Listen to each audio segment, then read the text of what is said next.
Let's look at some properties of exponential functions of this form. The domain is the set of all real numbers, which of course we write like that using interval notation. The range, as long as there's no vertical shift, will be from 0 to infinity. And if you look at the picture down at the bottom,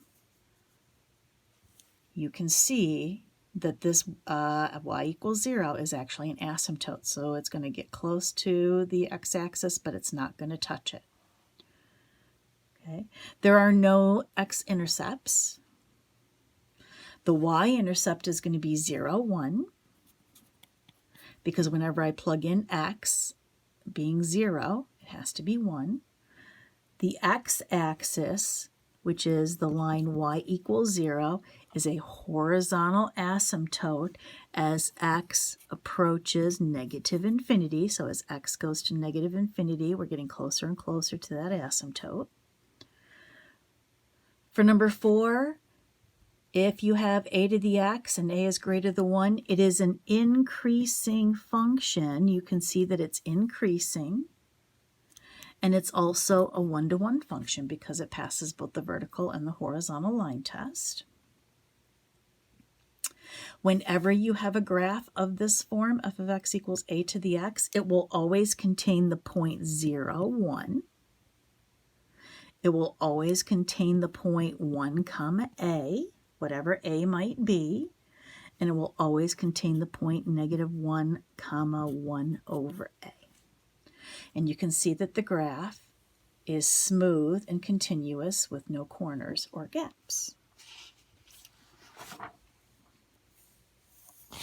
All right, so why don't we go ahead and let's look at a couple of functions of this form. So here we go. Now, if we look at f of x equals 1/2 to the x and 1/3 to the x, let's see what happens. Well, if I go ahead and if I make my chart, this is going to be my f of x. If I plug in negative 2, 1/2 to the negative 2 power is 4. 1/2 to the negative 1 power is 2. Anything to the 0 power is 1. 1/2 to the first power is 1/2. And 1/2 squared is 1/4. Let's graph these points and let's see what this graph looks like. So negative 2, 4 would be right here. Negative 1, 2, 0, 1, 1, 1/2, and 2, 1/4. So if you look carefully, I'll do the best I can to graph this.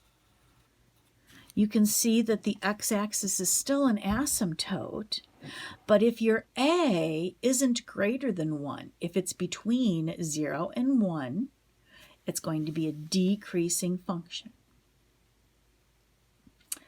What's going to happen if your a is 1/3? Let's see how that affects it. Well, a 1/3 to the negative 2, if I start plugging in some values, is going to be 9. To the negative 1 is going to be 3. To the 0 power is going to be 1. 1/3 to the first is 1/3. And 1/3 squared is 1/9. So we would have negative 2, 9. So hopefully you can see that this one is going to be steeper. Negative 1, 3. Still going to go through that point 0, 1. And then 1, 1/3 is going to be below here, and 1, 1/9. So you can see, if I can do a decent job here, that it's still a decreasing function because your a is between 0 and 1, but it actually goes up to the left faster. Why are these functions decreasing? Well, they're decreasing because your a is between 1 and 0.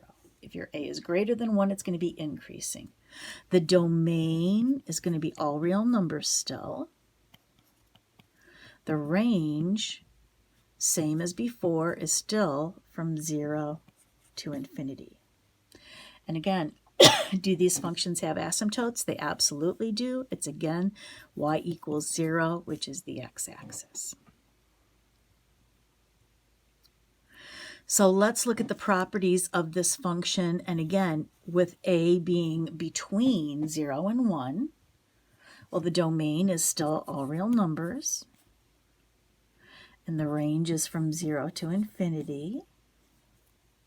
There are still no x-intercepts, and the y-intercept is still 0, 1. The x-axis, or y equals 0, is still an asymptote as x goes into positive infinity. And as x goes into positive infinity, your graph is a decreasing function. Still 1 to 1. And let's look at the points, and you can see the picture down here. What points will every single function of this form have in common? Well, they'll still have 0, 1. But this time it'll have 1 comma a, and it will have negative 1 comma 1 over a.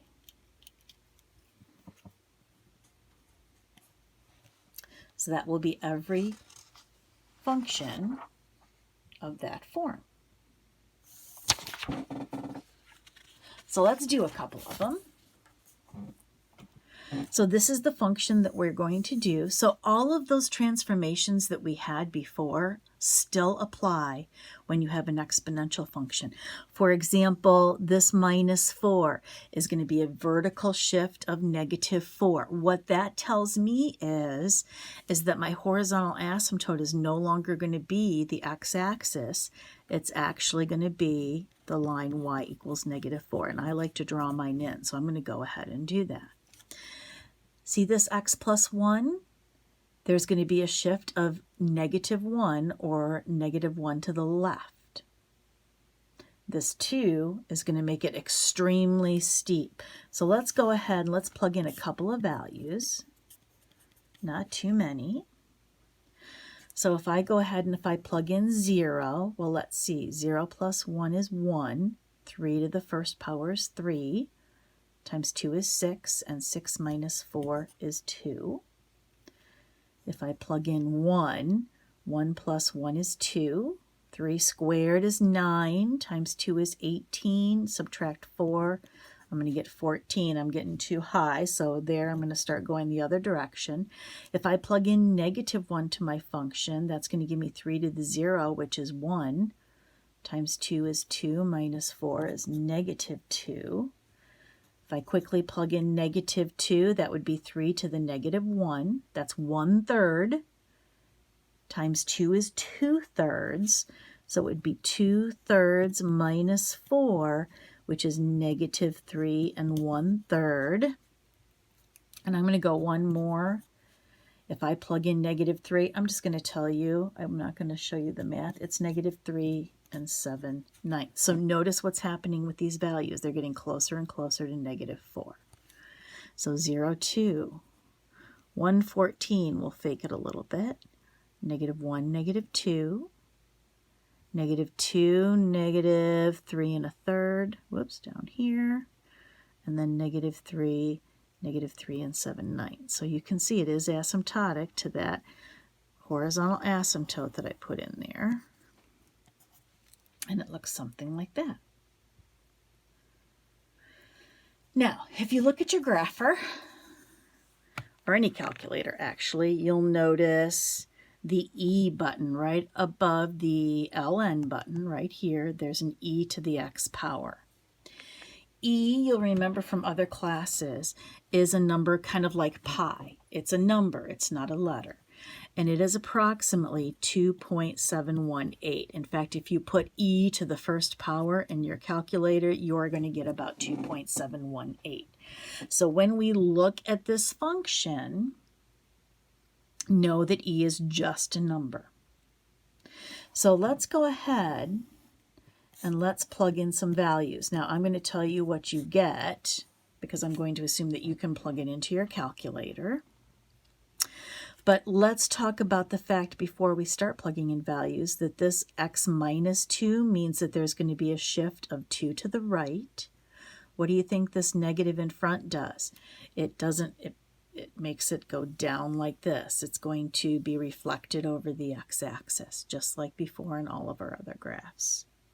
So I'm going to tell you, and I've done this with the calculator, when you plug in 0, you get negative 0.14. If you plug in 1, you get negative 0.4. If you plug in 2, now notice if you plug in 2, that's going to get e to the first power, e to the 0 power, which is 1. That's going to make it negative 1. If I plug in 3, that's going to be negative 2.718, which makes sense because plugging in 3 means it's e to the first power, which I told you is about 2.718, and this makes it negative. And if you plug in 4, you're going to get about negative 7.4. So let's see what that's going to look like. So 0 and just a little bit below, 1, not much more, 2, negative 1, 3, negative 2.78, 4 is going to give me, what, negative 7.4, which is going to be way down here.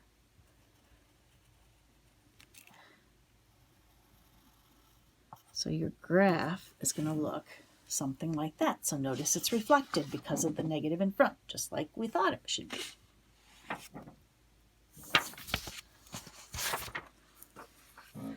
So now let's go ahead and let's start solving some exponential equations. We've been graphing exponential functions.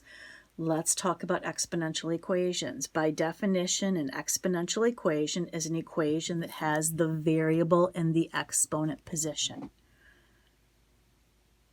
Okay, and the bottom line is, we're going to use what's in the box, but here's the bottom line. What you need to do is you need to get the bases, now by the bases, I mean this 5, get the bases the same.